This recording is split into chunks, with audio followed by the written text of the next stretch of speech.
सारे साथियों ने, और माफ़ी चाहूँगा मैं आप सब लोगों से कि लेट हो गया थोड़ा सा जुड़ने में, क्योंकि व्यवस्था नहीं बन पाई थी। हम जहाँ गए हुए थे वहाँ थोड़ा सा समय ज़्यादा लगा कनेक्ट होने में।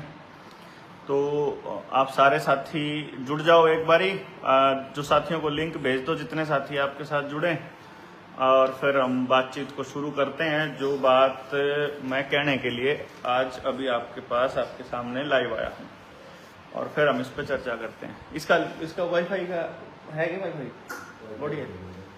चल भी भाई, पता नहीं नेटवर्क कैसा रहेगा। आप लोग एक बार थोड़ा सा मैसेज कमेंट करके बता दीजिए कि आपको क्लियर आ रहा है आवाज़, और मतलब जो वीडियो है वो सही है, या अभी इसमें कुछ इम्प्रूवमेंट की गुंजाइश है, वो आप एक बार बता दीजिए, और फिर हम इसको कंटिन्यू करते हैं। तो एक बार जुड़ जाएं कुछ साथी, उसके बाद हम लोग आपको बता दें कि हम वो कोई कॉपी पेन दे दिए पॉइंट्स, अरे पानी गर्म दे दिए वे।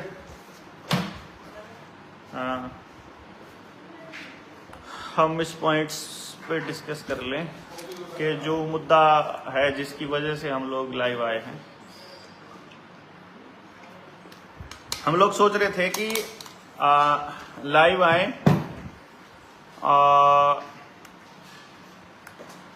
सत्तू भाई ने 1000 रुपये भेजे हैं, भाई बहुत बहुत धन्यवाद। और सहयोग अब आप लोगों की बहुत ज़्यादा ज़रूरत पड़ेगी मुझे,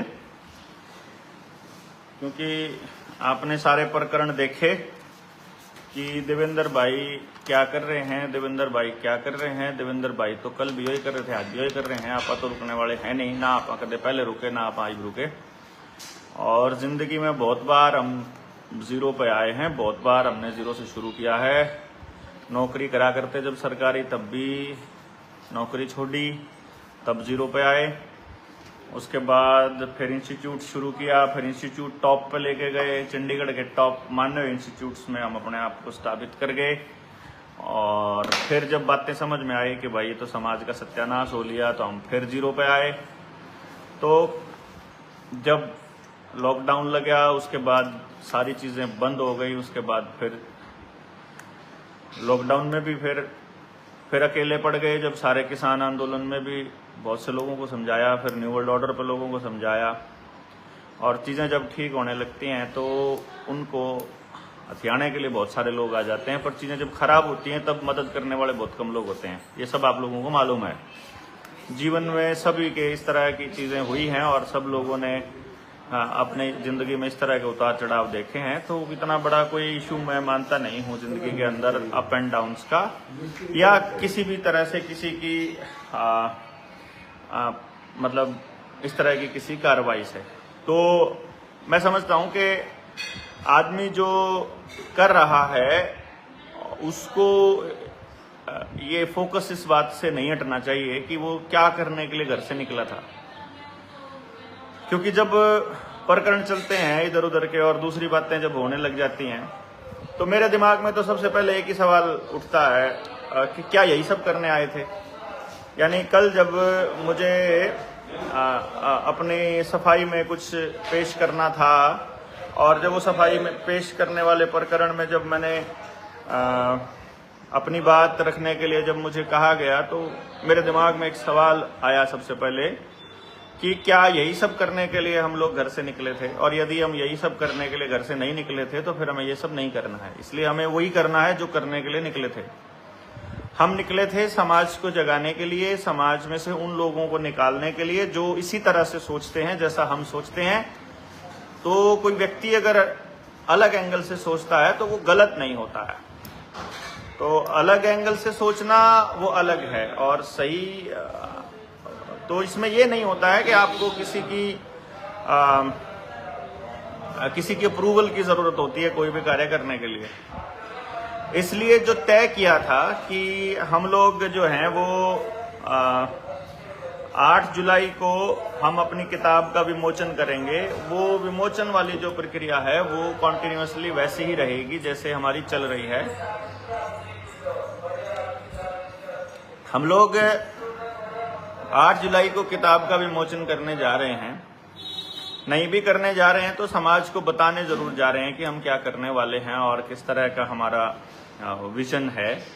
और मैंने बहुत बार आप लोगों को बोला है कि किसी भी काम को खत्म करने के लिए या किसी भी काम को अमली जामा पहनाने के लिए जितने लोगों की आवश्यकता पड़ेगी, वो लोग जब तक नहीं आ जाएंगे, वो लोग जब तक इकट्ठे नहीं होंगे, तब तक कोई बात नहीं बनने वाली है। इसलिए हम तब तक अगले किसी स्टेप की घोषणा नहीं करेंगे। जिस भाई को सलूशन नजर आता है किसी और एंगल से, वो भाई अपना सलूशन कर सकता है, उसको किसी ने रोका नहीं है। कुछ लोग आरोप प्रत्यारोप ये कह करके लगाते हैं कि भाई देवेंद्र ने ऐसा नहीं किया। मेरा सवाल यही रहता है कि देवेंद्र ने ऐसा नहीं किया, देवेंद्र ने वो नहीं किया, ये नहीं किया, ये सब अलग बात है। आपको किसने रोका है कुछ भी करने से? ये एक बड़ा सवाल है। आपको तो किसी ने नहीं रोका है, तो आप तो अपना काम अपने तरीके से कर सकते हो, तो आपने वो काम क्यों नहीं किया? तो इसलिए बहुत सोच समझकर ये स्टेप्स उठाए जाते हैं। बहुत ही सोच समझकर हमने ये बातें कही हैं कि भाई जो मुद्दा है वो है न्यू वर्ल्ड ऑर्डर, और जो प्रक्रिया है वो है अपने जैसे लोगों का छंटना। कितने लोग हमारे साथ ऐसे हैं जो इन्हीं मुद्दों पर हम मतलब बराबर में खड़े हो सकते हैं, साथ में चल सकते हैं और काम आ सकते हैं। तो आपके जिम्मे एक बड़ा टास्क मैं देने जा रहा हूं, मतलब जो पर्पस है। देखिए कल जो बातें मोर्चे की मीटिंग में हुई, एक तो उससे ये स्पष्ट हो गया, सभी दुनियादारी को, सारे देश को ये समझ में आ गया कि मोर्चा नाम की कोई एक संस्था है, जनता सरकार मोर्चा, जिसके अंदर इतना कंट्रोल है कि कोई भी आदमी अपनी मर्जी से कुछ भी नहीं बोल सकता। और समाज का एक अंकुश है, जिस समाज का अंकुश हमने स्वीकार किया कि भाई ठीक है, मैं एक काम अपने तरीके से करना चाहता हूं, और यदि कोई संगठन उसको बर्दाश्त नहीं कर पाता है या उसको लगता है कि वो ऐसे नहीं होगा, तो फिर आपके पास कोई ऑप्शन नहीं है, आपको उनसे अलग होना पड़ेगा, या फिर आपको अपने तरीके से काम करने के लिए आपको अपना ही तरीका अपनाना पड़ेगा। अब और कोई भी व्यक्ति जो है वो संगठन से बड़ा नहीं हो सकता। ये एक संदेश मोर्चे ने दिया, और इसलिए ये अपनी मर्जी से कुछ भी करने वालों के ऊपर अंकुश लगाने का ये स्टेप मैं समझता हूं बहुत बढ़िया है मोर्चे का, बहुत ही बढ़िया है। इसका कंपैरिजन आप इस बात से कर सकते हैं कि किसी के अंदर भी ये हिम्मत नहीं है कि समाज की बातों को नकार दे। जो खानदानी लोग हैं वो इन चीजों को समझते हैं, उनको इज्जत बेइज्जती का फर्क पड़ता है, और जो बेकार में कुछ भी करने वाले लोग हैं, जिनको कोई फर्क नहीं पड़ता है, वो अपनी ही एक रट लगाए रखते हैं। उस पे हम लोग नहीं जाएंगे, उस पे तो कोई बात करने का कोई तो मैं समझता हूँ है ही नहीं है, और ना ही हम उस पे कोई बात करेंगे। तो कुल मिलाकर के स्टेप नंबर 1 तो ये हो गया हमारा कि ये बहुत अच्छा स्टेप है मोर्चे का। 4 मई को अपनी अगली जो है वो मतलब मीटिंग रखी गई है मोर्चे के साथियों की। तो जो साथी कार्यकारिणी में शामिल होना चाहते हैं, या जो साथी कार्यकारिणी का हिस्सा बनना चाहते हैं, या जो साथी जिम्मेदारी लेना चाहते हैं, it's a most important task कि आपको रिस्पॉन्सिबिलिटी लेनी होगी, कि आप रिस्पॉन्सिबल होकर के जिम्मेदारी निभाने के लिए जो तैयार हैं, वो साथी अब 4 तारीख को इकट्ठा होंगे और वो उस जिम्मेदारी को निभाने की प्रक्रिया में आगे बढ़ेंगे, ऐसी उम्मीद मैं कर रहा हूं। दूसरी बात यह है कि अभी हम लोग बहुत जल्दी अपने गांव में इस एजुकेशन वाली ट्रेनिंग का जो प्रकरण है उसको शुरू करने वाले हैं।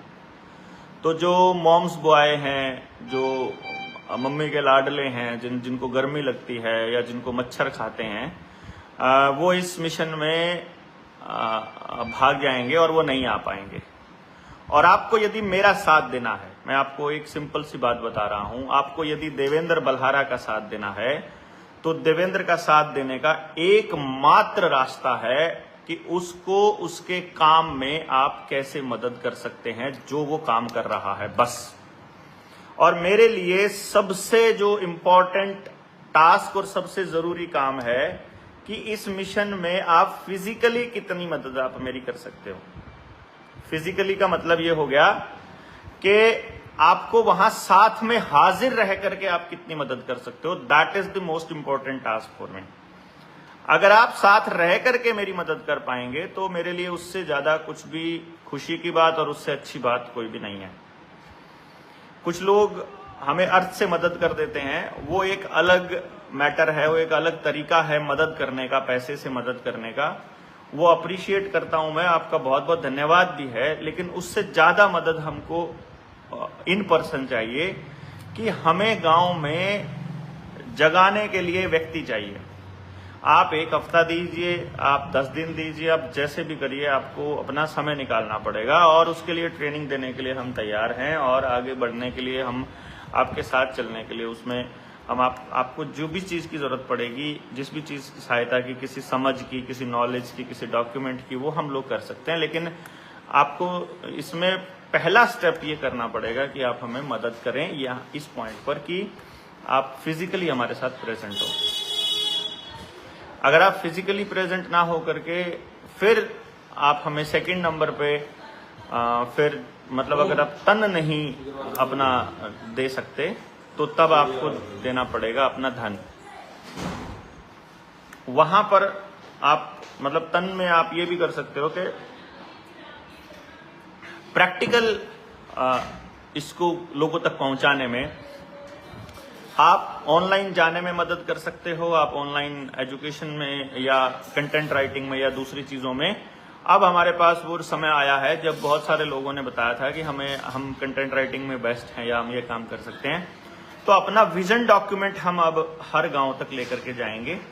वो विजन डॉक्यूमेंट गांव तक जाने के लिए तैयार है और वो एजुकेशन के इस प्रोजेक्ट में गांव के अंदर जाएगा, जिसमें हम लोग या तो इसको ब्रांड एक्सपेंडिंग होराइजन्स के बैनर के नीचे लेकर जाएंगे या निडर इंडिया के बैनर के नीचे लेकर के जाएंगे। क्योंकि या फिर खाली देवेंद्र बलारा का तो जो है उस पर तो लेके जा ही सकते हैं, उसमें तो कोई बड़ी बात नहीं है। अभी हम इसको इस एंगल पर लेकर के जाएंगे कि आप इस पॉइंट पे समझ सकें कि हम चाहते क्या हैं। हमारी कोई भी बातचीत ना पहले अलग मिलेगी ना बाद में अलग मिलेगी। आज तारीख है 11 तारीख है, 11 अप्रैल है और 11 अप्रैल से पहले 10 अप्रैल से पहले आपने अगर देवेंद्र को जिस रूप में देखा है 10 के बाद भी आप वैसे ही पाएंगे। उसमें एक रत्ती भर भी फर्क नहीं मिलेगा, हम वही सब करते हुए मिलेंगे। इसलिए इस बात पे आपको बिल्कुल चिंता नहीं करनी है। आप तक खबर पहुंचाने के वही माध्यम, वही सिस्टम, वही सब कुछ आपके साथ वैसे का वैसा चल रहा है। कुछ भी फर्क नहीं पड़ा है, क्योंकि जिस तरीके से पहले काम हो रहा था काम वैसे ही चल रहा है। उन्हीं लोगों ने करना है जिन लोगों ने थोड़ा बहुत मतलब ऐसे इश्यूज जो हैं वो उठे हैं। उन लोगों ने पहले भी कोई हमें मदद नहीं की थी और उनकी अभी भी हमारे से कोई मदद की गुंजाइश भी नहीं है और हमें उम्मीद भी नहीं है। तो जो लोग हमें मदद करते रहे हैं, जो मुझे मदद करते रहे हैं, उनका बहुत बहुत धन्यवाद। और आगे इसको कंटिन्यूअसली ऐसे ही करेंगे। आप अपना नंबर छोड़ सकते हैं इस लाइव के अंदर, के अंदर आप अपना कमेंट में छोड़ दीजिए, फिर हम आपसे संपर्क करते हैं। ये है पहला टास्क कि हम एजुकेशन के लिए बहुत जल्दी ट्रेनिंग का शेड्यूल जारी करेंगे और सभी लोग इस ट्रेनिंग के अंदर आएंगे। दूसरे नंबर पर मुझे जो आपसे चाहिए वो ये चाहिए 5000 लोगों की लिस्ट चाहिए मुझे। 5000 लोगों की लिस्ट। कौन से 5000 लोग? जो सरफेसी एक्ट के अंदर फंसे हुए हैं और या तो जिनकी कुर्की के आदेश हो गए हैं या जिनकी नीलामी के लिए बैंक आगे बढ़ चुका है या जिनको मकान खाली करने के आदेश हो चुके हैं या जिनकी रिकवरी के आदेश जारी हो चुके हैं या जो मकान नीलाम होकर कब्जे कार्रवाई में चल रहे हैं, यानी जिनका बिल्कुल एंड पॉइंट आया हुआ है। और सरफेसी के तहत ये जो पॉइंट मैं आपको बोल रहा हूं इसको ध्यान से देखिएगा। सरफेसी के तहत कोई भी साथी, कोई भी व्यक्ति पूरे इंडिया में यदि फंसा हुआ है, किसी भी राज्य से हो, उस साथी को अपने डॉक्यूमेंट्स भेजने होंगे। हमारे डॉक्यूमेंट भेजने के लिए आपको एक नंबर जारी करेंगे। अभी जो मोर्चे में जो साथी हैं वो अभी तो 9518170000 इसी नंबर पर मैसेज कर सकते हैं। 9518170000 आप इस नंबर पर एक बार मैसेज कर दीजिए। आप इसमें मतलब आप ये नंबर लिख करके कमेंट कर दीजिए। जिस भाई के पास भी मेरा नंबर है ना, वो आप इस 9518170000 पर मैसेज कर दीजिए। आप हमें मदद करना चाहते हैं, इसी नंबर पर आप पेटीएम, गूगल पे, जी पे, जो भी आपके पास फोन पे जो है वो, उससे आप हमारे को मदद कर सकते हैं। अगर आप हमें फाइनेंशियली मदद करना चाहते हैं, अभी इस समालखा वाले कार्यक्रम के अंदर हमारी कमर बिल्कुल टूट चुकी है, हमारे पास फंड्स नहीं है और लगभग 10 से 15 लाख रुपए की देनदारी अभी हमारी पेंडिंग है और 12 लाख रुपया मेरी जेब से लग चुका है जनता सरकार मोर्चा की एक्टिविटीज में, जो कि ऑन रिकॉर्ड है। तो मेरे बस की बात अब नहीं है कि हम फाइनेंशियली जो है इसको बहुत आगे तक लेके जा सकते हैं। साथ ही साथ मुझे अपने लिए व्यक्तिगत, अब ये कह करके हम आपसे मांग रहे हैं, मुझे व्यक्तिगत अपने लिए कुछ लोग ऐसे चाहिए समाज से जो हमें महीने का 5,000 से लेकर 10,000 रुपए तक पे कर सकते हैं मदद के तौर पर, जिनको वापस उसके बदले कुछ भी नहीं चाहिए। हो सकता है कि मैं, आप जब जरूरत हो आपको, तो मैं मीटिंग भी ना कर सकूं, हो सकता है कुछ भी नहीं, आपको वो कूड़े में डालना है, हमको भी वो सिर्फ, हमें भी वो खर्च करना है, ना कि कोई बचत या कोई काम के लिए। यदि आपको इतना ट्रस्ट है कि हम इस तरह से काम करेंगे तो आपको ये मदद करनी है, क्योंकि हमें ये प्रोजेक्ट बहुत दूर तक लेकर जाना है। जिस जनता के लिए हम ये सब करने का प्लान कर रहे हैं उन्हें दूर दूर तक भी मालूम नहीं है, तो उन तक खबर कैसे पहुंचे, वो बैनर्स कैसे लगे, वो पोस्टर्स कैसे लगे, वो पैम्फलेट कैसे छपे, वो लिटरेचर कैसे छपे, एक एक लिटरेचर के ऊपर कितना खर्चा होता है। हमारे पास जो पहली किताब है रुपए मूल्य का मापक या शोषण का साधन, उसका रुपया भी पूरा नहीं गया है। 2000 से ऊपर लगभग 2,500 से 3,000 किताबें हमारे पास ऐसे ही रखी हैं, उनका खर्चा हो चुका है, लेकिन ना ही तो हमने प्रिंटिंग के पैसे दिए हैं और ना ही हमारी किताबें उधर पे जा रही हैं। हमें लगा था कि लोग उठेंगे और इस पे हमको मदद भी करेंगे। तो अभी हम एजुकेशन का प्रोजेक्ट और हमने शुरू कर दिया है। अगर कोई समझदार व्यक्ति होगा तो पिछले प्रोजेक्ट को खत्म किए बिना वो नया प्रोजेक्ट शुरू नहीं करेगा, लेकिन हमारे पास ऑप्शन नहीं है, हमें लोगों तक जाना है, हमको अपनी बात लेकर के जानी है। हम एजुकेशन के इस कॉन्सेप्ट पे चाहे जो मर्जी हो जाए, एक बार तो ट्राई करके देखेंगे, ताकि समाज जुड़े और समाज साथ आए। जो बुद्धिजीवी लोग हैं, जो अपने आप को बहुत बुद्धिमान समझते हैं, वो कहते हैं कि पहले अपना चादर देखो, उसके बाद पैर पसारो। मैं भी इसमें यही कहता हूं, यदि बात व्यक्तिगत हो तो जरूर, लेकिन जिस समाज में, जो समाज गोपालकांडा जैसे लोगों को भी संसद में, विधायिका में भेज देता है, जो समाज किसी तड़ीपार और किसी आदमखोर को भी अपना नेता मान लेता है, जो समाज भ्रष्टाचार को कॉमन मान करके उसको एक्सेप्ट कर लेता है, बहुत ज्यादा जोर लगाना पड़ेगा उस समाज को ये समझाने में कि जिस चीज को तुम नॉर्मलाइज कर रहे हो, जिस चीज को तुम लोग नॉर्मल मान रहे हो, वो नॉर्मल नहीं है। उसके लिए तुमको चिल्लाना पड़ेगा, आवाज लगानी पड़ेगी, और कोई रास्ता नहीं है। मैं कम से कम कॉम्प्रोमाइज नहीं करूंगा। जिसको कॉम्प्रोमाइज करने के मोड में आना हो, जिसको कॉम्प्रोमाइज करना हो, जिसको सरकारों के हिसाब से चलना हो, वो चल ले, जिनको इनकी पॉलिटिकल सिस्टम के अंदर जाना हो वो चला जाए, जिसको इनके हिसाब से चलना हो वो चलता रहे, हमें कोई फर्क नहीं पड़ता। मैं नहीं जाऊंगा किसी भी कीमत पर। हम अकेले खड़े होकर लड़कर मरना तैयार है, लेकिन इस तरह से कॉम्प्रोमाइज करके अपनी आत्मा को मारकर जीना कबूल नहीं है। ना पहले कबूल था, ना आज कबूल है। ना पहले जब कोई साथ नहीं था तब कबूल था, ना आज हजारों लोग हमारे साथ हैं आज भी हमें कबूल नहीं है। तो सवाल ही पैदा नहीं होता है कि किसी भी तरह का कॉम्प्रोमाइज देवेंद्र बल्हारा करेगा। हमें ये फाइट करनी है, मतलब फाइट करनी है।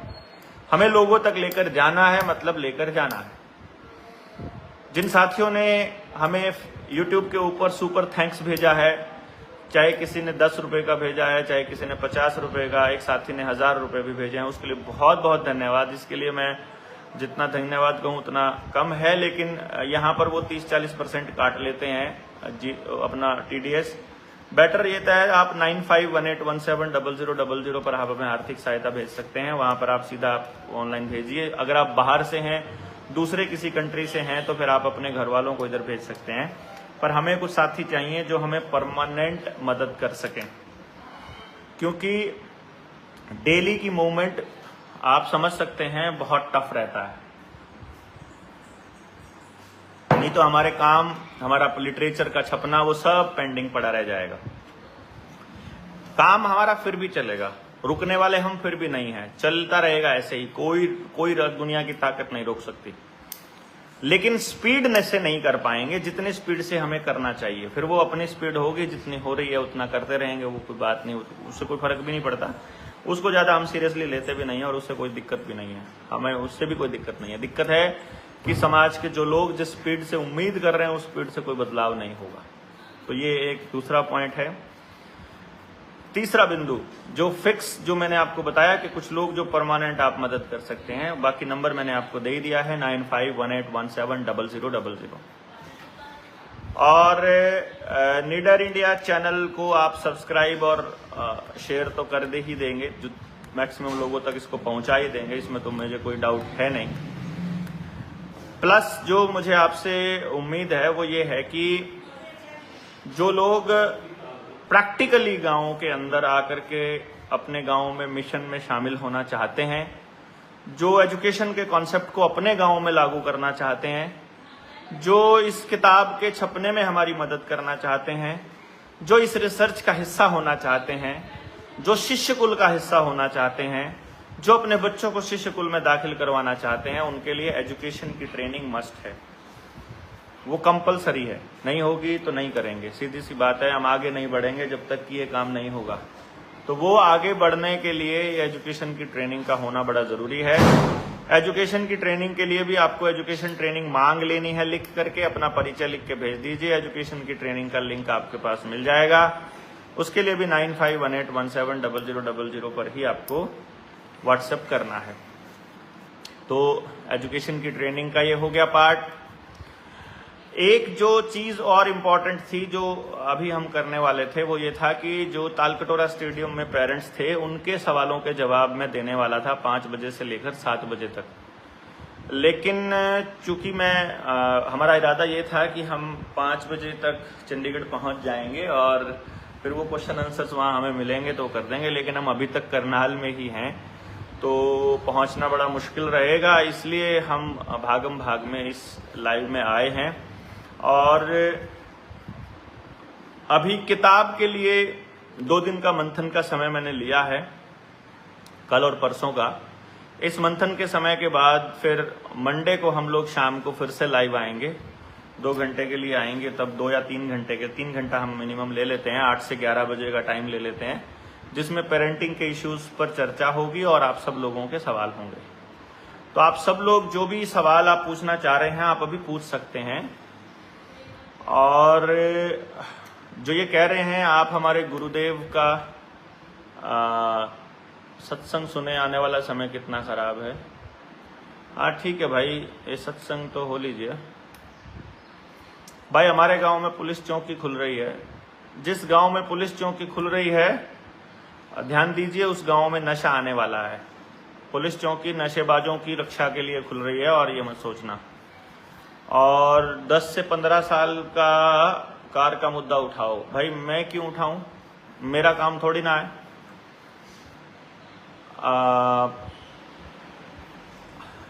समाज आपको निकाल दी, इसलिए अपने मोक्ष की चिंता करनी चाहिए। आप समाज के लिए काम कर रहे हो, देश के लिए समाज आपको निकाल दिया, इसलिए अपने नहीं, समाज ने किसी ने नहीं निकाला भाई, और ना ही कोई मुझे निकाल सकता है। मैं आपको ये भी बता देता हूँ, कहीं आपको ये वहम हो रहा हो कि जनता सरकार मोर्चा ने मुझे निकाल दिया है। मुझे निकालने मतलब आप समझ लीजिए कि मोर्चे में आपको भी पता होना चाहिए कौन काम कर रहा है, कितना काम कर रहा है, किसके साथ कितने लोग हैं, किसके साथ कितने साथी हैं। किसके एक इशारे पर मोर्चे का क्या हो सकता है, आप सब लोगों को सब पता है। इसलिए इसको समझिए बस आप, इसको आपको समझ करके चलना है। ये नहीं सोचना है कि मैं कोई मजबूरी में नहीं ये काम कर रहा हूं, समझे ना, बस समझ लीजिए बस आप। हाँ, बस संजय भाई पूछ रहे हैं कि जब मोर्चे का कोई मालिक नहीं है तो आपको निकाला किसने, बस यही है। आप समझ लीजिए मुझे किसी ने नहीं निकाला है, चिंता मत कीजिए। या आप ऐसा समझ सकते हैं कि हम खुद ही निकले हैं। और आपके साथ जुड़ना है, कैसे जुड़ा जाए भाई? एक तो इस चैनल को सब्सक्राइब करके इसको फेवरेट वाली लिस्ट में डाल लीजिए कि ताकि आपको सारे सब वो मिलती रहें। और जुड़ने का सबसे आसान तरीका है कि आप कुलदीप भाई बोल रहे हैं कि इसलिए मुद्दा इसलिए उठाओ क्योंकि हमें सिर्फ आपसे उम्मीद है। भाई मेरे से उम्मीद है अगर, तो एक काम कर लो आप। अभी हमने बोला था ये मुद्दा यदि समालखा में हमारे कार्यक्रम में 30 से 40 हजार आदमी आ जाता तो हम वहीं से डिक्लेयर कर देते कि कोई गाड़ी का चालान नहीं कटेगा, 10 साल पुरानी 15 साल वाली, और कोई नहीं उठाएगा। लेकिन नहीं होगा, फिर बताइए कैसे काम चलेगा? नहीं होगा तो नहीं सही। दूसरी बात यह है कि 8 जुलाई को हो रहा है ना, आपने बोला था पंचायत में वह जाएंगे जो मोर्चे को तोड़ना चाहते हो। हाँ बिल्कुल ठीक है महेंद्र भाई, मैंने बोला था और मेरे इस बोलने की वजह से ही वहां पर बैठी पंचायत ने निर्णय लिया कि हमें निकाल दो, तो हमें निकाल दिया गया। सीधी सी बात है, इसमें क्या घबराने की क्या जरूरत है बताओ। और मैंने ये कहा था कि जो देवेंद्र बल्हारा के विरोधी हैं, मैंने ये भी बोला था, तो मेरे से ज्यादा बड़ा विरोधी मेरा कोई नहीं है, मैं आपको बताऊं। क्योंकि मैंने आपको बहुत पहले अपनी ट्रेनिंग्स में भी बोला है कि जब भी ऐसा होने लगेगा कि चीजें आराम से चल रही हैं, आपको कुछ ना कुछ ऐसा करना पड़ेगा कि चीजें आराम से ना चले। क्योंकि खेल ये है कि ये इतना बड़ा खेल है जिसकी आप कल्पना नहीं कर सकते। इसमें आप आराम से सोच नहीं सकते हैं कि ये काम हो जाएगा। बाकी बैंक वाले मुद्दे पर जब समर्थन नहीं मिला तो स्वार्थी लोग आपसे पल्ला झाड़ने लगे। नहीं नहीं, ऐसा नहीं है।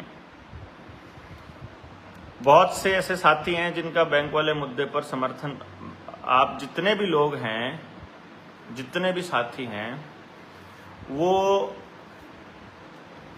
बैंक वाले मुद्दे पर जो साथ थे वो साथ हैं, जिनको बात समझ में आ गई, और जो खिलाफ थे वो जो शुरू से खिलाफ थे वो अभी भी खिलाफ हैं। मैं बैंक वाले मुद्दे पर ही बोल रहा हूं। हमें 5000 लोग चाहिए सरफेसी वाले एक्ट पर, 5000 लोग। मैं आपको ये बात इसलिए बोल रहा हूं क्योंकि हमारी बात ऑनलाइन रहती है तो परमानेंट रहती है, तो आपको चिंता करने की जरूरत नहीं है।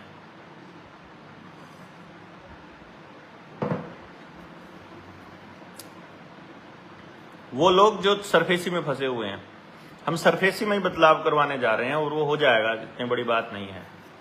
अभी देखेंगे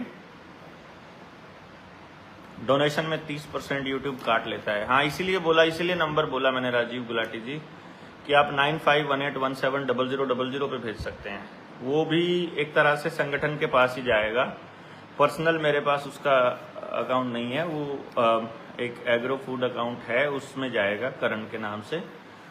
तो ऐसी कोई दिक्कत नहीं है उनको, वो सब समाज के लिए ही इस्तेमाल होता है पैसा, कोई व्यक्तिगत कोई किसी के लिए नहीं कर सकता। संगठन किसी का नहीं है भाई, मैंने बताया संगठन किसी का नहीं है। किसी को रखना, किसी को निकालना, ये सब मैंने आपको बताया ना कि जब आप पर्सनली मिलेंगे तब हम आपको बताएंगे कि ये क्या सब है। अभी के लिए आपको सिर्फ इतना समझना है कि एक तो अपना जो एजुकेशन वाला मुद्दा है उस पर हमें जो लोग इकट्ठे करने हैं, गाँव में हम बुलाएंगे, तो आप सबको आना है, जुड़ते रहना है। कुछ लोग आवेश में आकर के, उत्तेजना में आकर के अभी तो बोल देते हैं कि हम आएंगे, लेकिन वो नहीं आ पाते हैं। और फिर लोगों तक पहुंचने में हमारे पास भी मैकेनिज्म ऐसा नहीं है कि हम सब लोगों तक पहुंच जाए, इसलिए लोगों को हम तक पहुंचना होगा। जिनको हमसे मिलना है उनको आना ही होगा। मतलब इवन जिनको बात करनी है वो भी आकर ही बात करनी पड़ेगी, फोन पर भी बात नहीं हो पाएगी। काम ऑलरेडी बहुत सारे पेंडिंग्स रहते हैं, ये हमारे साथ काम करने वाले लगभग हर साथी को पता है। जिस तरह से सारे के सारे धर्म पंथों में और जो गुरु हैं, जो अपने आप को धर्म गुरु बोलते हैं, उन सब में जिस तरह से वो करप्शन को इंट्रोड्यूस कर रहे हैं, जिस तरह से उनके आचरण को लेकर सवाल उठाए जा रहे हैं और दूसरे मुद्दों पर जो लोग उठा रहे हैं सवाल, इस हिसाब से वो सबका भरोसा एक दूसरे से डिगाना चाहते हैं। और इसी में उनकी जीत है। जब आदमी अकेला महसूस करे, आदमी संगठित महसूस करेगा तो वो मजबूत होगा और सरकारों के सामने नहीं झुकेगा। तो मोर्चा हो या देवेंद्र हो या निडर इंडिया हो, इनका काम एक ही है कि सबको इकट्ठा ला करके एक जगह पर रख दें। तो इसलिए चिंता ना करो, बहुत जल्दी हम लोग इसको इकट्ठा करेंगे सभी लोगों को।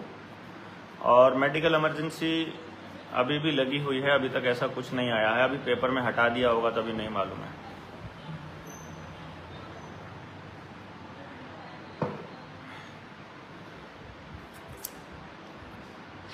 तो महाराष्ट्र में भी आएंगे और सब जगह आएंगे। अभी जो है वो लाइट चली गई है और मुझे नहीं लगता यहाँ लाइट का कोई प्रोविज़न है। तो मैं समझता हूँ कि हम ये मीटिंग जो आज हमने रखी है, ये अभी थोड़ी से हम लाइट जला के देख लेते हैं। ये जो मीटिंग हमने रखी है, इस मीटिंग को हम लोग रख लेते हैं मंडे को रख लेते हैं, मंडे की शाम को। सोमवार की शाम 8 बजे से लेकर 11 बजे तक जो साथी हमारे साथ जुड़े हुए हैं, मंडे की शाम को 8 बजे से लेकर 11 बजे तक शाम को एक मीटिंग रख लेते हैं। आप सब लोग अपने सवाल लिख लीजिएगा। तब तक किताब कब तक छपेगी इसका मतलब अभी ब्यौरा आ जाएगा। सारे न्यू एजुकेशन सिस्टम कैसे बनाना है, एक प्रशांत पता नहीं क्या कह रहा है, बराक हुआ क्या कब बनाना है, नहीं बना रहे भाई आप बताओ। हम एक ही सवाल को 50 बार पूछोगे तो वो सवाल खराब हो जाएगा, वेस्ट हो जाएगा ना। तो सोनीपत में कौन सा स्कूल बेस्ट है 8वीं 9वीं 10वीं के लिए? 8वीं 9वीं 10वीं के लिए कोई स्कूल बेस्ट नहीं है भाई जी, सब बेकार स्कूल हैं। रट्टे मारने के अलावा कोई स्कूल कुछ नहीं सिखा रहा है। कोई सिखा रहा है तो बता दो। आदमी को आदमी बनने की दिशा में तो कोई स्कूल कुछ सिखा ही नहीं रहा है।